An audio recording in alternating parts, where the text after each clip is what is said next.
Have you ever walked into a room full of people your age, people you've known for years, and felt nothing but silence between you? Not the kind of silence that brings comfort, but the kind that makes you feel like a stranger among familiar faces. You see it everywhere. At family gatherings, in retirement communities, even in places of worship. People who once shared memories, laughter, and milestones now pass each other like ghosts, nodding politely, exchanging small talk, but never really connecting. And slowly they stop reaching out altogether until one day they are just absent. They stop calling, they stop visiting, they stop acknowledging each other's presence. And before you know it, they live in separate worlds, even when standing in the same room. Why? Why do people over 60 avoid each other? Why do old friends become distant acquaintances? Why do longtime neighbors start looking away instead of saying hello? Why does socializing, once effortless, once natural, begin to feel like a burden? Oprah and Lofa say. Some will say it's just the way life goes. Some will say people grow apart, that they get busy, that time changes things. But that's not the real answer. No, the truth is far more complex, far more unsettling. And once you see it, you can't unsee it. Because what if I told you that people over 60 don't just avoid each other out of forgetfulness, but out of something much deeper? Something rooted in their past, their regrets, their fears, their exhaustion with the world? What if I told you that every unreturned call, every ignored invitation, every step away from a familiar face is a silent confession of something they are too afraid to say out loud? We are going to uncover the truth behind this strange, unspoken phenomenon. We will break down the invisible walls that separate people over 60 from one another. And as we do, you may start to see these patterns in your own life. You may start to recognize them in the people you know, maybe even in yourself. And when you do, you'll understand why avoidance isn't always about disinterest. Sometimes it's about survival. Sometimes it's about self-preservation. And sometimes it's about coming to terms with the reality that, as we age, the things we once sought in others can only be found within ourselves. But before we begin, take a moment to reflect. Have you noticed this shift in the people around you? Have you seen old friends grow apart even when they have no reason to? Have you felt the distance growing, not from lack of love, but from something neither side seems to be able to explain? If you have, then stay with me, because we are diving deep, deeper than surface-level explanations, deeper than cliches. We are going straight to the root of why people over 60 avoid each other, and the hidden truths most don't dare to admit. And if you haven't already, make sure to subscribe to this channel, because here, we explore the questions that others shy away from. The questions that make you think, that make you see the world differently. And once you do, you'll never look at life the same way again. Aging doesn't happen overnight. It's not like flipping a switch.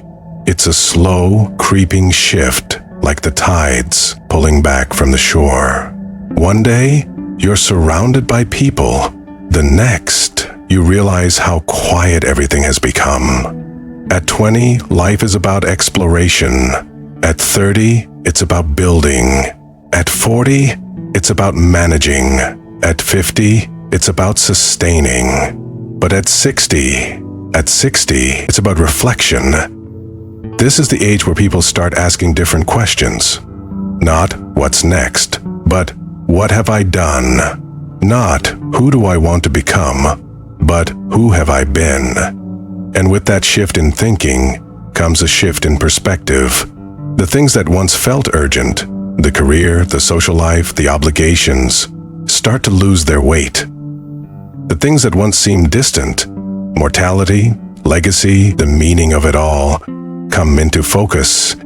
And when your perspective changes, so do your relationships. Conversations that once lasted for hours now feel empty.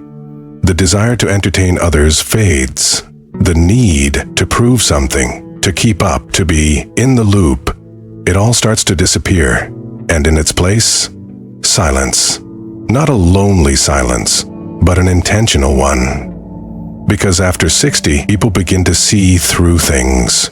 Through the small talk, through the forced gatherings, through the relationships that have been held together more by habit than by true connection. They begin to withdraw, not out of sadness, not out of bitterness, but out of a quiet understanding that not everything needs to be spoken, not every gathering needs to be attended, and not every person they once knew is meant to be part of their journey forever. It's not avoidance in the way most people think. It's not rejection. It's not anger. It's just a letting go. And yet, to those who don't understand this shift, it looks like isolation. It looks like people over 60 are pushing each other away, but in reality, they're just making space for reflection, for clarity, for the things that truly matter in the time they have left. Have you ever felt this shift yourself?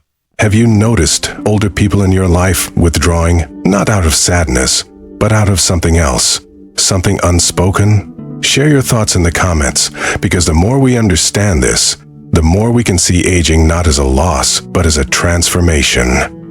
Memories don't just fade. They follow you. They attach themselves to places, to objects, to people. And the older you get, the heavier they become.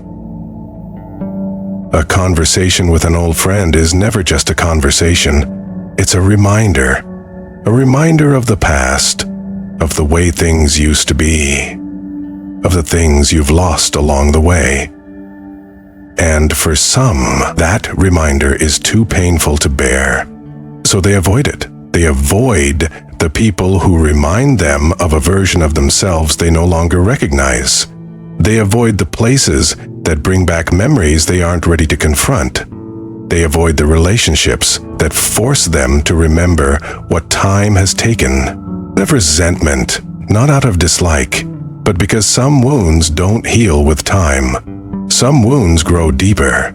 Some wounds become so much a part of you that facing them feels like facing a ghost. A man avoids his childhood best friend, not because he stopped caring, but because seeing him brings back memories of a life that no longer exists. A woman stops attending family reunions, not because she doesn't love them, but because every empty chair is a painful reminder of who's missing. An old friend crosses the street instead of stopping to talk, not out of rudeness, but because they don't know how to bridge the gap between who they were and who they've become. This is why people over 60 avoid each other. Because sometimes looking into a familiar face is like looking into a mirror that reflects everything you've tried to forget. And the hardest part? Most of them don't even realize they're doing it. It's not a conscious decision. It's a survival instinct, a way to protect themselves from the past, a way to keep moving forward without the weight of what was pulling them back. Have you ever felt this kind of avoidance in your own life? Have you ever distanced yourself from someone, not because you wanted to, but because being around them brought up feelings you weren't ready to face? Share your experiences in the comments. There was a time when people spoke freely, when friendships were built on laughter, honesty, and shared experiences. But with age comes something unexpected. Hesitation.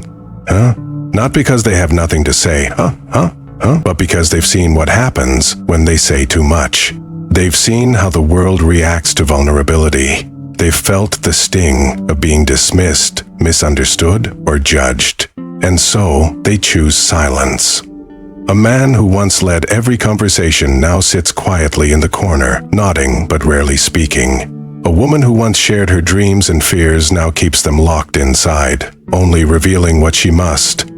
A lifelong friend stops calling, not because the friendship has ended, but because the energy it takes to explain himself feels too exhausting. Because vulnerability isn't easy, not at 20, not at 30, and certainly not at 60, when the world expects you to have all the answers, to be strong, to have it all figured out. But the truth? No one has it all figured out. Not at 20, not at 30, not even at 60. And yet, many older people avoid each other because they don't want to expose the parts of themselves they're still struggling with. The fears, the regrets, the doubts. the things they thought they would outgrow but never did. They avoid long conversations because eventually someone will ask, "How are you doing?" and they won't know how to answer. They avoid old friends because eventually someone will say, "Remember when?" and they won't want to remember.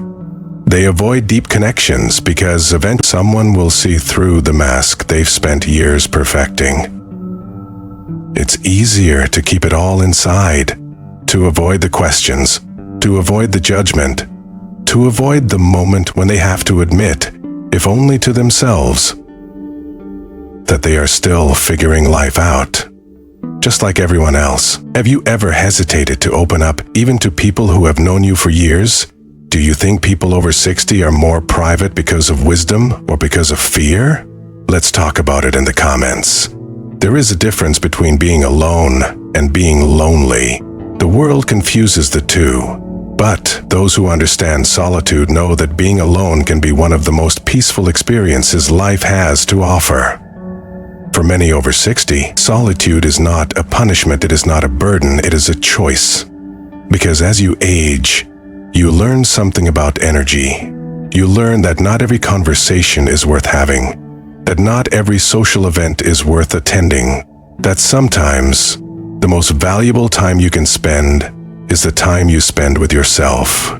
And yet, to outsiders, this looks like loneliness, it looks like isolation. It looks like people over 60 avoiding each other, when in reality, they are simply choosing peace over noise, authenticity over obligation, self-reflection over meaningless conversation. It's not about not caring. It's about understanding that at a certain point in life, quality matters more than quantity. That a deep conversation with one good friend is worth more than 100 shallow interactions. That a quiet evening alone can be more fulfilling than a crowded room full of people who don't truly see you. And so, they step back, they retreat, not because they are lonely, but because they have learned the value of their own company. Do you believe solitude is a sign of peace or a sign of loneliness? How do you personally view being alone? Let's discuss it in the comments. Avoidance isn't always what it seems. Sometimes it is protection. Sometimes it is wisdom, and sometimes it is simply a reflection of the way life changes as we grow older. People over 60 don't avoid each other because they've stopped caring. They avoid each other because they see the world differently. They feel the weight of the past. They understand the cost of energy. They choose peace over pretense. And maybe, just maybe, there is something we can all learn from that. Because in the end, life is not about how many people you surround yourself with. It is about the depth of the connections you choose to keep. And sometimes the greatest connection of all is the one you build with yourself. If this video gave you something to think about, make sure to subscribe, because here, we don't just talk about life. We uncover the truths that most people ignore, and once you see them, you can never go back. Thank you for watching. Stay thoughtful, stay aware, and above all, stay true to yourself.